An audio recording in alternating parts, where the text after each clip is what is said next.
Pumatay kami ng inosente.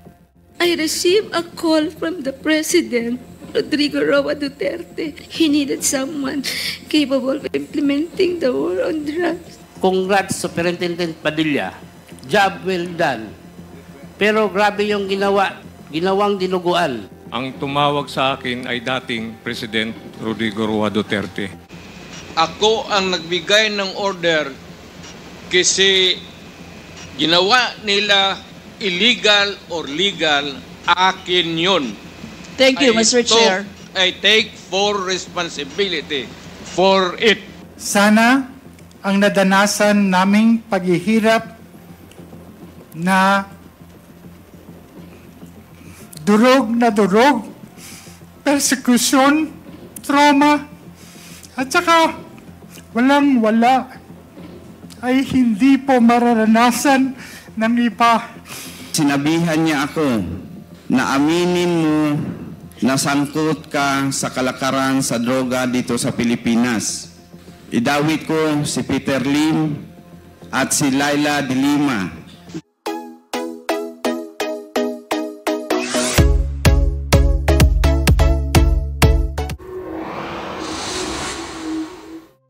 House Committee on Dangerous Drugs, Committee on Public Order and Safety, Committee on Human Rights, at Committee on Public Accounts. Yan ang Quadcom ng ating Kongreso.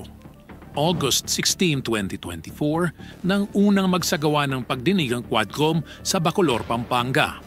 Layo nitong imbestigahan ang koneksyon ng Philippine Offshore Gaming Operation o POGO sa illegal na droga, sa mga Chinese drug syndicate at sa mga government officials na posibleng sangkot dito. Nagkataon lang ba na ang mga personalidad na nadadawit sa POGO ay sila ring nababanggit na nasa likod ng illegal na droga? Sa 12 public hearings ng Quadcom, marami na ang natuklasan mula sa mga witness at resource person na naimbitahan sa mga pagdinig. Never po ako humingi ng campaign fund during my campaign period. How will you now tell us and convince the Filipino people na ikaw ay hindi spy at ikaw ay hindi involved dito sa POGO? Ang biological mother ko po ay isang Filipina. Ako po ay Filipino passport holder. Pumatay kami ng inosente. I received a call from the President, Rodrigo Roa Duterte. He needed someone capable of implementing the war on drugs. Congrats, Superintendent Padilla. Job well done. Pero grabe yung ginawang dinuguan. Ang tumawag sa akin ay dating President Rodrigo Roa Duterte. Kung mayroong baril na ginamit ang mga nanlaban at tunay na nanlaban sila, then, Mr. Chair, let it happen today. Let it happen in this Quadcom. Let us call the directors of operations and ask ilang baril ang naroroon sa kasalukuyan. Then we would know kung ilan po ang tunay na nanlaban. Wala rin pong napakitang ebidensya na nagsasabi ng katotohanan na nanlaban po yung bata. Wala pong mga barilang mag-ama ko. Halos nakaload na po yung mag-ama ko nung time na yun. Paulit-ulit po kami nagmamakawa. Pero pinaslang pa rin po yung mag-ama ko. So can the former president look them in the eyes and say once more that he takes full legal responsibility for the deaths of their loved ones? Correct. Very correct. I had to issue or make a policy statement. Ako ang nagbigay ng order kasi ginawa nila illegal or legal, akin yun. Thank you, Mr. Chair. I take full responsibility for it. Sana ang nadanasan naming paghihirap na durog, persecution, trauma, at saka walang-wala ay hindi po mararanasan ng iba. Sinabihan niya ako na aminin mo na sangkot ka sa kalakaran sa droga dito sa Pilipinas. Idawit ko si Peter Lim at si Laila de Lima. there is a clear conspiracy. And when it comes to conspiracy, the act of one is the act of all. Jimmy, pag binanggit mo ang pangalan na to, mamamatay ka. Si Pulong, si Mans, si Michael Yang. Ginawa niyang joint account yung kanyang anak na si Vice President Sara Duterte. That would explain kung bakit protektado si Michael Yang kahit na may report itong si Colonel Asierto.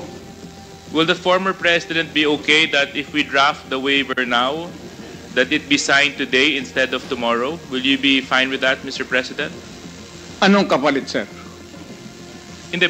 Sampalin ko siya sa publiko. Hindi, wala naman. Ngayon na. Wala pong galunan. Mr. Chairman. I'll give you sampalin ko sa Mr. Chairman. Session suspended. Session suspended.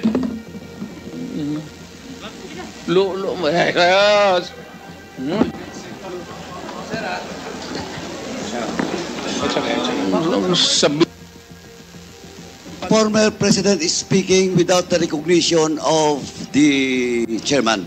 And I hope the former President understand Nakalimutan the rules. ko na yun. Yung rules na yun. Takot ako sa inyo, sir. Hindi po, sir.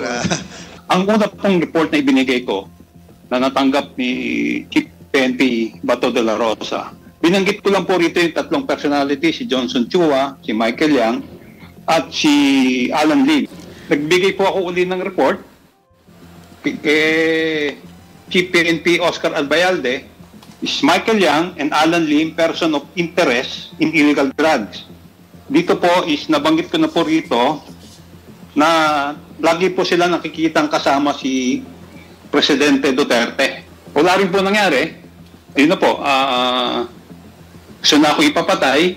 Nasisiguro nyo na may koneksyon ang dating Pangulo sa mga illegal na gawain ni Michael Yang at ni Alan Lim.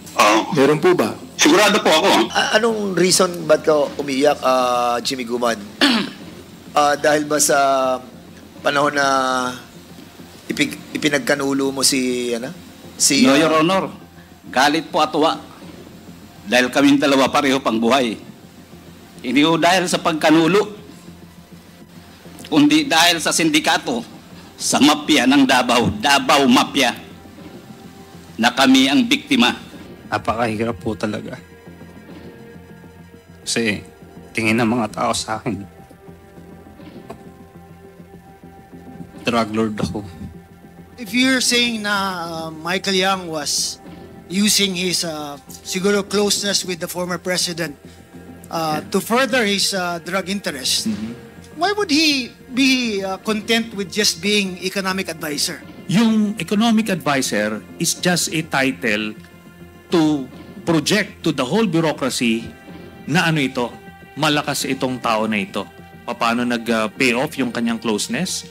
Doon sa family issue, ang dami niya nakuhang kontrata because of that connection. We are here to listen, to ask critical questions, and to closely examine the policies and decisions that have shaped the nation. While we should be respectful, we cannot be differential. Respect and deference are two different things.